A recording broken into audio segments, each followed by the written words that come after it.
Ward 8 is in the southeast corner of D.C. at the mouth of the Anacostia River and is the traditional African American region of D.C.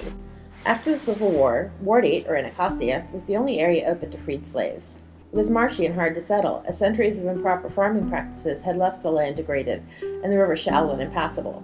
Since the 1800s, discriminatory housing practices, segregation, environmental injustice, and pollution have created an environmental racism issue of epic proportions in this segment of D.C. that is predominantly African American and low income. Currently, there are many environmental justice issues facing Ward 8. These include siting of hazardous waste facilities, wastewater processing plants, and landfills in this area, as well as the issue of lack of proper nutrition in this area, or food deserts. In Ward 8, it is easy to find liquor stores or convenience stores, but nearly impossible to find a grocery store.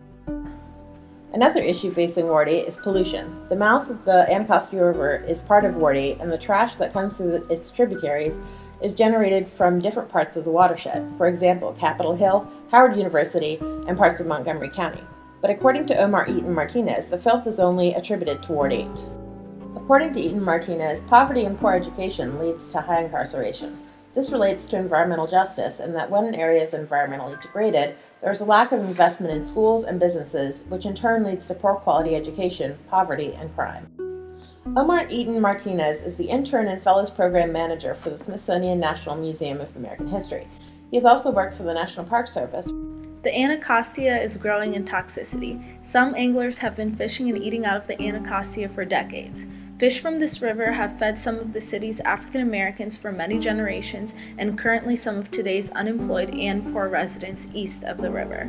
They are joined by recent immigrants, mostly Spanish speakers who have continued their custom of fishing for dinner from the rivers of Central America.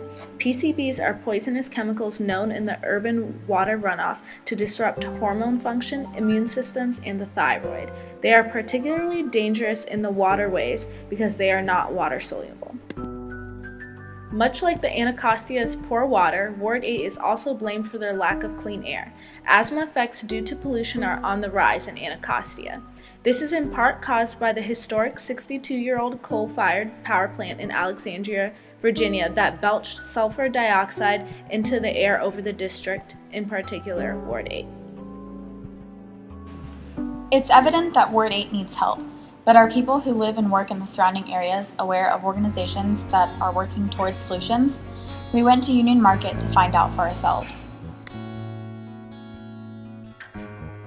No, I'm not. I'm trying, I read the Post every day online.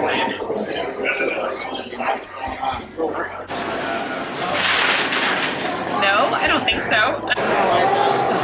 Really vibrant movement in the city to create urban gardens and parks. I know Anacostia River in particular is, we don't even have the bag tax. It's 5 cents a bag in the city, and that is focused on kind of part of the money is going towards rivers.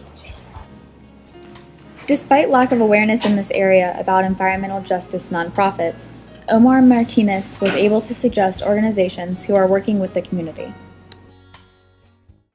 Earth Conservation Corps is a group that looks at issues of both biodiversity loss and unemployment. Their mission is to empower youth to reclaim the Anacostia region and their lives by transforming areas into parks for community spaces, educating members on how to care for wildlife in the area, especially the wild osprey, and helping members apply for jobs by providing them with professional trainings and resources to help them break the cycle of poverty. Inner City Outings is another environmental justice nonprofit, which is a national offshoot from the Sierra Club. Their goal is to build environmental stewardship among low-income youth of diverse cultural and ethnic backgrounds by providing them with enjoyable outdoor experiences including hiking, backpacking, and boating to restore, in Speth's words, a sense of wonder around nature. According to DC's chair, Chris Unger, gentrification is a huge issue in DC, so Inner City Outings hopes to reach out to youth whose families have been here for generations. One challenge they run into is building trust with communities since their staff is predominantly white, but these tensions have been seen to have been eased with time and by teaming up with local organizations to build connections. There are many opportunities to get involved, and George Mason's Green Patriot Group assisted with a group hike at Great Falls Park this past fall. What can you do to help?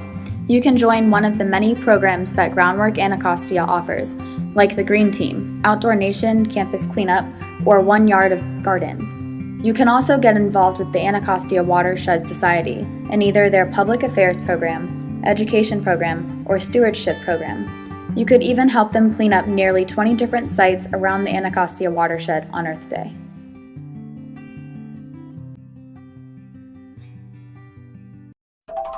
Ward 8 is home to an alarming confluence of circumstances that has led to a legacy of environmental injustices. Perhaps even more unfortunate is the lack of awareness amongst the general population of DC and the surrounding area. Thankfully, there are a growing number of advocacy groups in the area who are working towards improving Ward 8's environment through grassroots initiatives and the promotion of new, environmentally friendly policies.